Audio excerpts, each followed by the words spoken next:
Hello everyone, welcome to summer.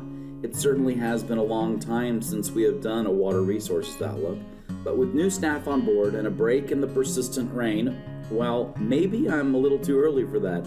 Let's see if we can begin producing our water resources outlook on a monthly basis again. With that, let's go to Jeff and check out our climatology for June 2021.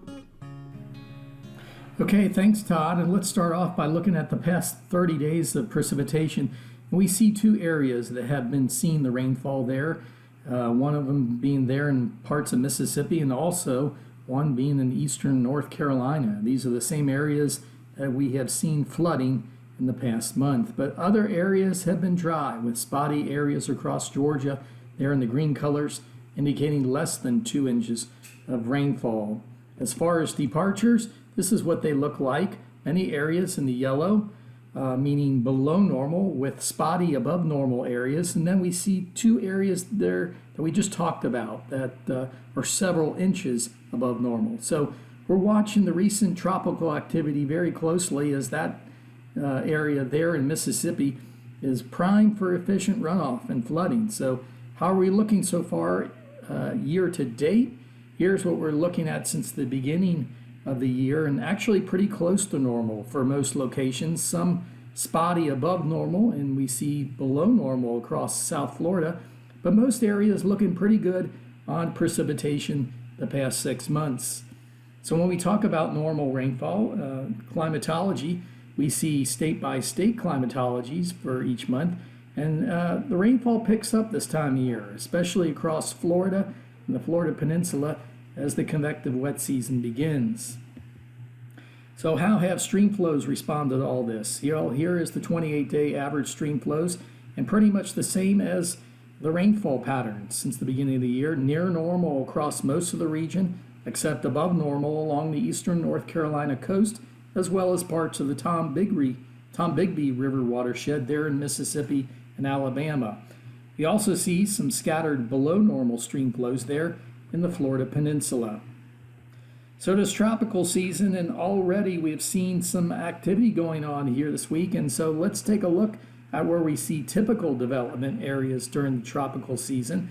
And we see during June, typically we see development in the Gulf of Mexico, then this spreads into the Caribbean and off the southeast coast in July, and then eastward into the Atlantic in August and September. So even though the tropical season has begun, we usually don't see most activity till about August, with a peak early to mid-September. So here's a historical look back at the number of tropical storms in the Atlantic year to year since 1965. Those that affected the southeast are in the blue color, and the number that affected the southeast and also produced significant or considerable flooding for the region there in the green bars. So we see the record year we had last year with 30 storms, with about a third of those affecting the southeast, but only one actually producing high impact or considerable flooding over the southeast area. So last year was active, but thankfully minimal flooding, unlike 2016 to 2018.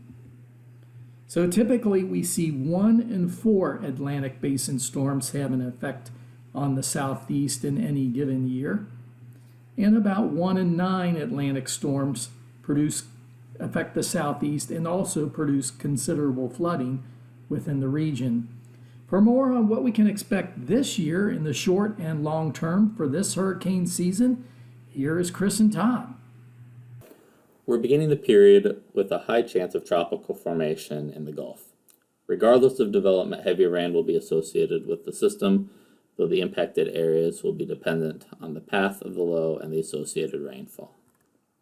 As we go into the weekend, this low will be moving northward and approaching the southeast, and as we go from Saturday into Sunday, we can expect rainfall to make its way further inland. During the midterm period, the low and the associated rainfall is expected to be moving more northeastward than northward in response to an approaching cold front. This cold front will bring its own rainfall to the southeast as we go into midweek. Looking at the 7-day rainfall forecast, we see that the forecast is mainly dependent on the path of the low from the Gulf. This forecast will be refined in the coming days based on the latest model guidance and the movement of the low. For the long-term outlook, we're expecting above normal rainfall for much of the southeast based on the potential for more rain after the frontal passage in the midterm period. Thank you, Chris, for taking us through the short and medium-term forecast. It's going to be an active one. I'll project out a little further, and we will begin by looking at the ENSO conditions in the Pacific Ocean. At this time, we are seeing neutral conditions, which means temperatures are near normal, not above or below, which means no El Nino or La Nina at this time. It also looks like most of the models keep us in neutral conditions through the rest of the year. This just means ENSO will likely not be a big factor in our future forecast, at least for now. One factor that might have an impact on our weather in the southeast is the warm temperatures in parts of the Gulf of Mexico and the Caribbean. While not a clear indicator that more tropical storms could develop, it does provide a more conducive environment for development, and the Gulf of Mexico is already active early in this tropical season. And the official forecast for our hurricane season from NOAA, above average activity is what is expected this year. However, as Jeff mentioned earlier when he was talking about last year's record-breaking year, an active hurricane season does not always translate into flooding and impact from hurricanes in the southeast U.S. It always means we need to be prepared for flooding regardless of the preseason predictions. So, on to the CPC forecasts. Let's start by looking at the temperature forecast for July. Only the coastal areas show above normal temperatures, and then there's a big bubble of equal chances for above, below, and near normal temperatures.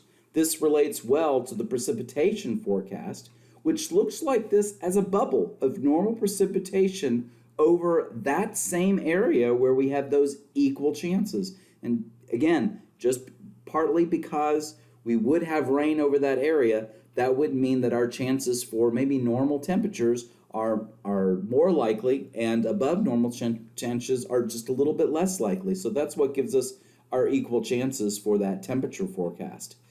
But for this time of year, if we don't see damaging winds or excessive rain, this forecast should make most people happy. Above normal precipitation would mean our chances for going into drought decrease. Even if we had normal rainfall, we would likely start to see evidence of drought throughout many parts of the southeast. The seasonal forecast from July through September also supports above average rainfall with one exception, Central and South Florida. And that is not such a bad thing either. Wet season in Florida through the summer and early fall is often when we can see flooding in that area. So with normal rainfall, maybe decreases our chances of flooding, but also keeps drought out of the area.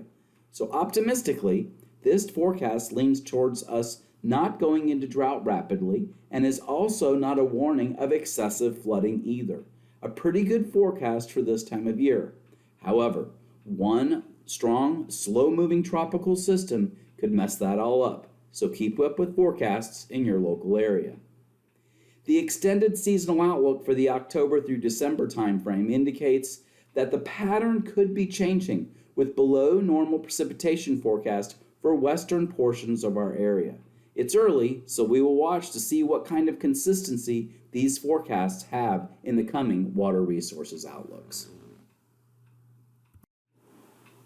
So the bottom line, in the short term, the tropics are heating up. We are already active in the southeast U.S. Now, whether that continues and whether we continue to see that active streak, we'll just have to see. As mentioned before, temperatures in the Gulf and in the Caribbean are warm right now, and that's where we typically get our activity. So there is the possibility that we could stay active in the southeast. As for the long term, we have a neutral end zone. We have our tropical season coming up. We are expecting above normal activity for the whole season, so we'll just have to see. Right now, it does look like a good forecast, as mentioned in my climatology part of it and the CPC forecast, that it looks like a pretty good forecast for the summer for staying out of drought and possibly, hopefully, not having too much flooding. Again, we'll just have to see. And we'll look more closely at that next month when we plan to record our next Water Resources Outlook on July 15th. Have a good beginning of your summer, and we will talk to you next month.